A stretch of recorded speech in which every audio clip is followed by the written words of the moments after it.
এবার স্যার সম্বোধন না করায় উত্তেজিত হয়ে আলোচনায় এসেছেন পুলিশ সুপার আ.ফ.ম. আনোয়ার হোসেন।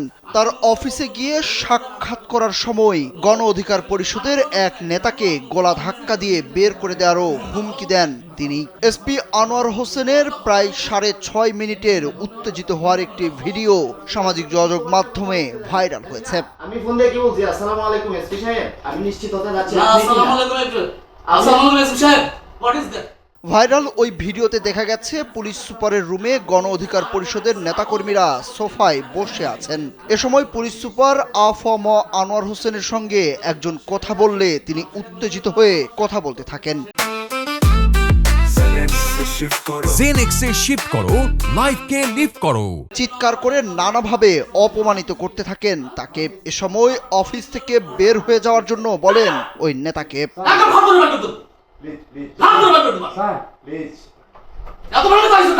ওই ভিডিওতে এসপি আনোয়ারকে আরো বলতে শোনা যায় তিনি আজই চাকরি ছাড়লে কালই নির্বাচন করতে পারবেন। বিএনপির বড় বড় নেতার সঙ্গে তার যোগাযোগ আছে। এক পর্যায়ে এসপি উত্তেজিত হয়ে গণ অধিকার পরিষদের নেতা এম.এস. মাসুম আহমেদের ওপর ক্ষোভ প্রকাশ করেন এবং তাকে গলা ধাক্কা দিয়ে বের করে দিতে বলেন।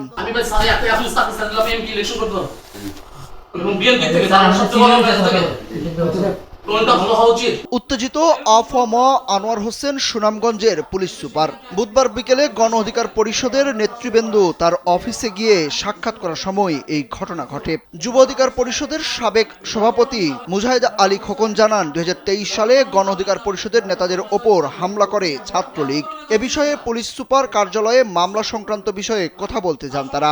এ সময় এসপিকে স্যার সম্বোধন না করায় তিনি ক্ষেপে যান। পুলিশের সাথে কথা বলে আমরা উপরে গেছি। উপরে যাওয়ার পরে যে তোমার বাড়ি হই, তোমার লেখাপড়া কি, তোমার সাংগঠনিক পরিচয় কি, সবগুলা উনি বলতেন। বলার পরে উনি বলতেছেন, ভাইয়া রাজনীতি করো, আমাকে কি রাজনীতি শিখাও। তো এই কথা বলে আরো অনেক তাচ্ছিল্য করছেন, আমাদেরকে অনেক ধরনের হুমকি দামকি দিচ্ছেন। এরপরে অনেক আমাদেরকে বাইর করে দেওয়ার, গর্দনাদের বাইর করে দেওয়ার কথা বলছেন যে তোমাদের বের হয়ে যাও না, গর্দনাদের বের করে দেবো। তোমাদেরকে কে বলছে? তোমাদের সাথে আমাদের কোনো কথাও নাই। তাছাড়া প্রথমে একটা জিনিস বলছিলাম, আমরা প্রথমে ঢোকার পর ওনার সাথে মুসাফা করতে চেয়েছিলাম, কিন্তু উনি মুসাফা করতে দেন নাই। তখন আমরা এক পর্যায়ে ওনার এই অসৎ আচরণ দেখে আমরা বাইরে আসতে বাধ্য হয়েছি। এ বিষয়ে সুনামগঞ্জের পুলিশ সুপার আ.ফ.ম. আনোয়ার হোসেন কালবেলাকে জানান গণ অধিকার পরিষদের নেতাকর্মীরা অফিসে এসে খুব বাজে ব্যবহার করেছে, ফলে তিনি একটু রেগে গেছেন। গণ অধিকার পরিষদের নেতারা প্রথমে অফিসে এলে তাদের সঙ্গে আন্তরিক ব্যবহার করা হয়, কিন্তু তারা সেটার সুযোগ নিয়েছেন বলেও অভিযোগ এসপির।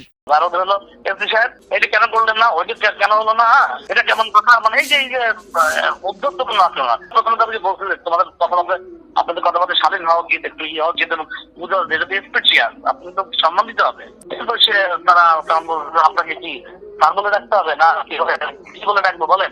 উদ্যোক্তপূর্ণ আচরণ না এগুলি। এ ঘটনায় সুনামগঞ্জের রাজনৈতিক অঙ্গনে চাঞ্চল্যের সৃষ্টি হয়েছে। ভিডিওটি ছড়িয়ে পড়ার পর এটি ব্যাপক আলোচনার বিষয় হয়ে উঠেছে। স্থানীয় রাজনৈতিক মহলে এ নিয়ে নানা প্রতিক্রিয়াও দেখা গেছে।